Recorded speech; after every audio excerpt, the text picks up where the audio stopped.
Fala pessoal, aqui é o canal sobre tudo e hoje vou falar de séries e filmes.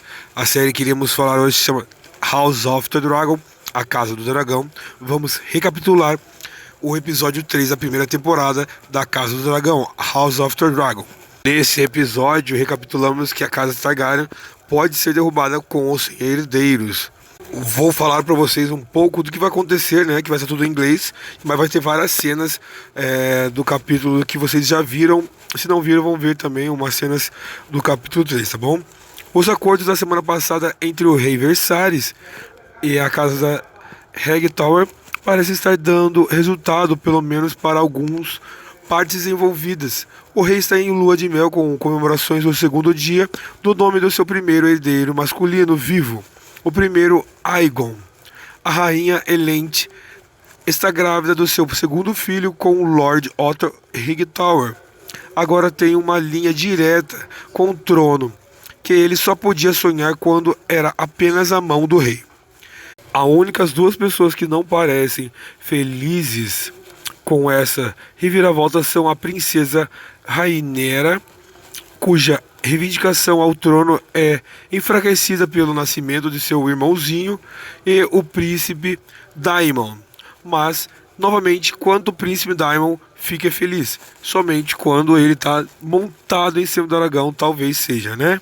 E é isso, gente. Vou deixar para vocês aí o vídeo da Casa do Dragão, né? Que é o House of the Dragon, falando em inglês. Espero que vocês gostem das cenas que vão falar e a explicação que eu dei também. Se não for inscrito no meu canal, se inscreva no meu canal, deixa um like no vídeo e lá vai o vídeo.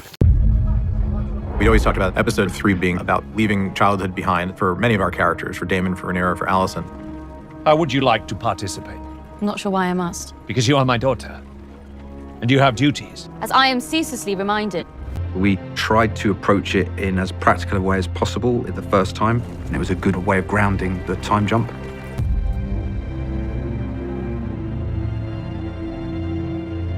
Because of the nature of this story, because it was a generational conflict that was about war, we needed that time to plant those seeds and let them grow, and the only way to do that is to let time pass.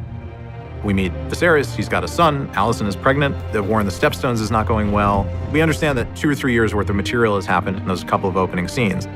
This was the first one where a substantial amount of time passes off screen, and we're just asking the audience to pay attention, listen, and play along and figure out what's gone on in the in-between. Here's to his grace on his second name day. These big royal hunts were another way to really show the decadence of this particular time. It's a major carnival that you set your calendar to that year. Since you came of age, I've been slowly drowning in a lake of parchment, and I have tried, often, to discuss it, but you've refused me at every turn. That is because I do not wish to get married. Even I do not exist above tradition and duty, Rhaenyra! Excuse me, Your Grace. Episode 3 is childhood's end. Rhaenyra feels the pressure to marry. Viserys realizes that he has to find and make order in his house, particularly when it comes to his brother, Daemon, and Rhaenyra, his daughter. Effectively a political pawn in her father's game that she needs to express it in some way, shape, or form. Rhaenyra does not want to get married. She also doesn't want to give her dad an excuse to just name Aegon the heir to the throne. She's so incredibly frustrated at being Rhaenyra is very rebellious, angry, and she's hurting more than she lets on.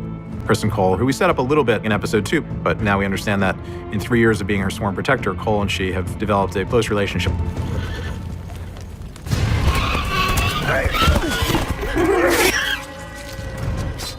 Rhaenyra has got to her wit's end and decides to take it in her own hands and run off. And obviously Sir Criston, as her sworn protector, has to go wherever she goes. Rhaenyra just to suppress a lot of anger, so she kind of just snaps.